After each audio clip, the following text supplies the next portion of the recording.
Eu me chamo John e esse vídeo é para demonstrar a resolução de 4 questões presentes na lista de caracterização de partículas presente na ementa da disciplina de operações unitárias, ofertado pela professora Simone Aves.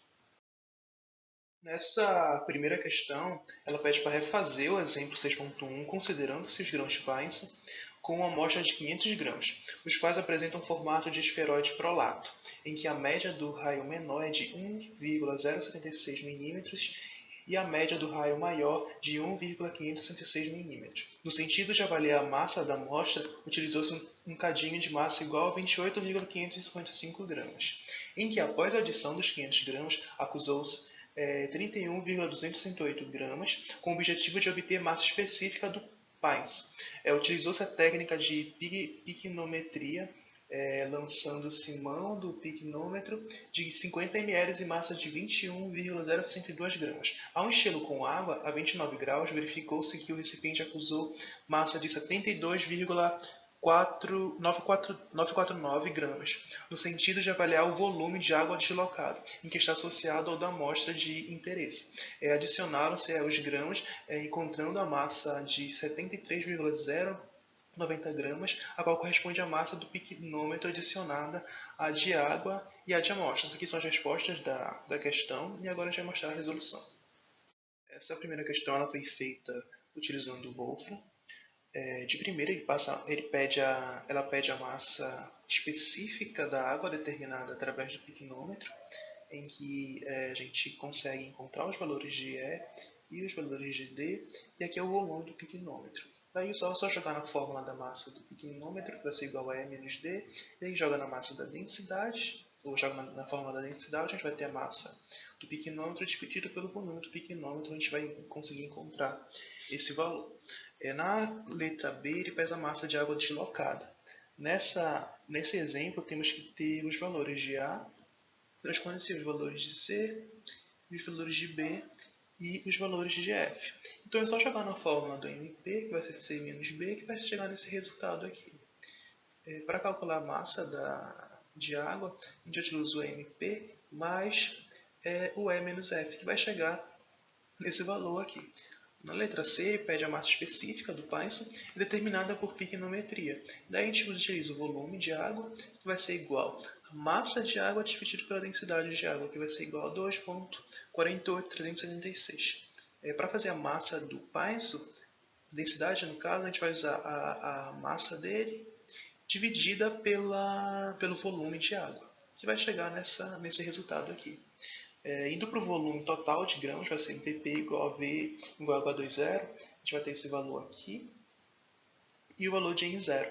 Daí é só jogar na fórmula do volume do Painson, e aplicamos o solve no caso, para chegar nos resultados, onde chegou nessa série de resultados aqui. Se eu não estou enganado, acho que dá esse aqui no livro. Na letra E, ele pede uma expressão do diâmetro da esfera igual ao volume do arroz.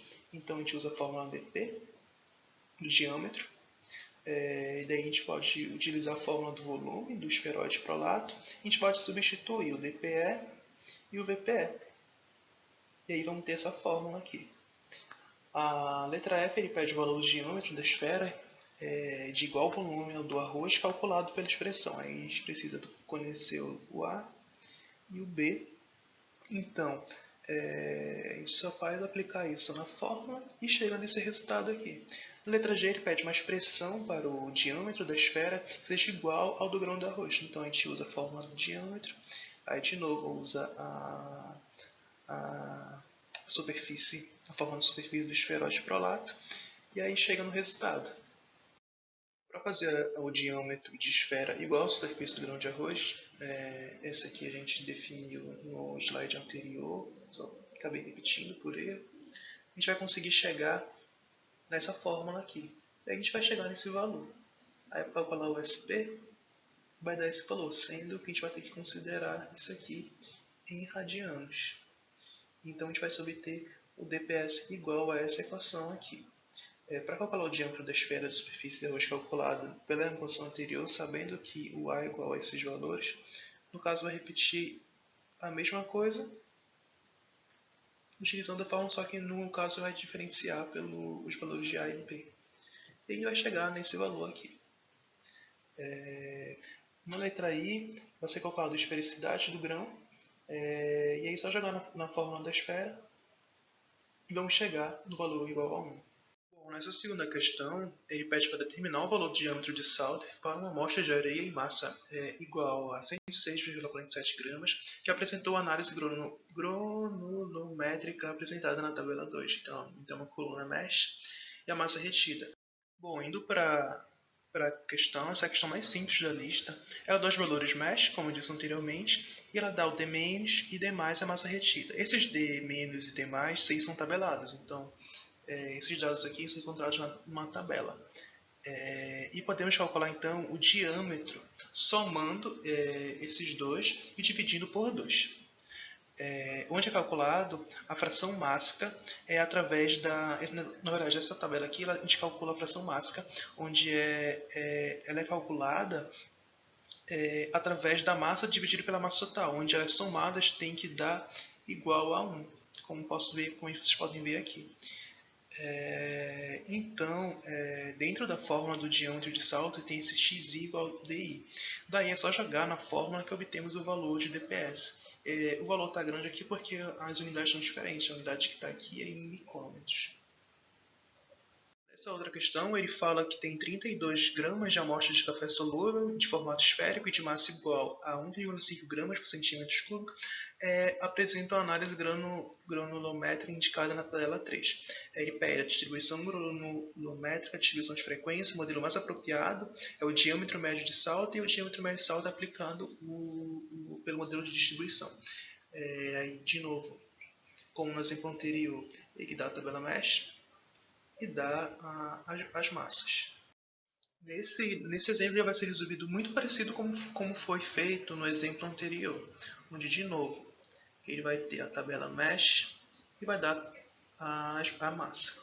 Então a gente vai dar esse DI e D+, que a gente vai aprender a calcular. A gente aprendeu a calcular no caso na aula, e aí esses dados são todos tabelados, então a gente não precisa correr calcular eles. Então, de novo, a gente calcula o diâmetro somando estes dois dividindo por 2, a fração mássica, de novo, dividindo a massa pela massa total, e aí a gente pode tirar a massa acumulada. E aí, de novo, a gente faz o cálculo de x dividido por di para conseguir jogar na fórmula de Sauter. Aí a gente calcula a fração mássica da distribuição granulométrica, utilizando esses dados. De novo, a gente fez a fração mássica acumulada, o gráfico, no caso, projetado por essa fração acumulada.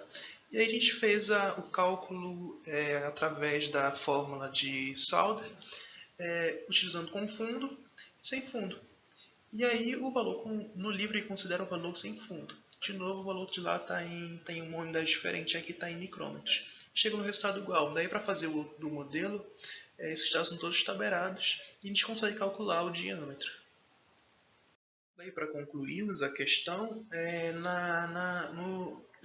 no comando da questão ele pede para a gente entender qual era o modelo que foi mais adequado, se é o GS e se é o RRB. Então, o que a gente faz? A gente tira o log natural do diâmetro, log natural de xi e plota o gráfico. Deu esse gráfico, deu um R bem ruimzinho de 0,258. E aí a gente, para fazer o outro, para fazer o de RRB, a gente tem que jogar na fórmula. Então a gente tira primeiro o log natural desse valor aqui, depois a gente tira o log natural desse valor aqui, e depois a gente tira o log natural desse valor aqui. Daí a gente consegue plotar o gráfico utilizando esses dois dados aqui. Onde ele teve um R um pouco maior, ruim, mas aí um pouco melhor e condizente com o que estava no livro. Então, nesse exemplo é isso. Essa questão, na verdade. Nessa última questão, ele pede exatamente a mesma coisa que no anterior. Ele dá de novo a mesma tabela mesh, ele dá a massa, e ele pede de novo a distribuição granulométrica, a frequência, o modelo mais apropriado e o diâmetro médio de salto. No caso, ele pede na verdade uma letrinha a menos do que do exemplo anterior. Diferente do exemplo anterior, a gente resolveu fazer essa questão utilizando o Wolfram. Então, primeiro ele pede a distribuição granulométrica. A gente utilizou os mesmos dados da tabela, a gente fez o mesmo passo que foi feito no anterior, então a gente utilizou o comando xlabel para poder plotar. a gente chegou nesse gráfico. Mesmo a gente foi utilizando aquela fração máxima acumulada para conseguir calcular a distribuição.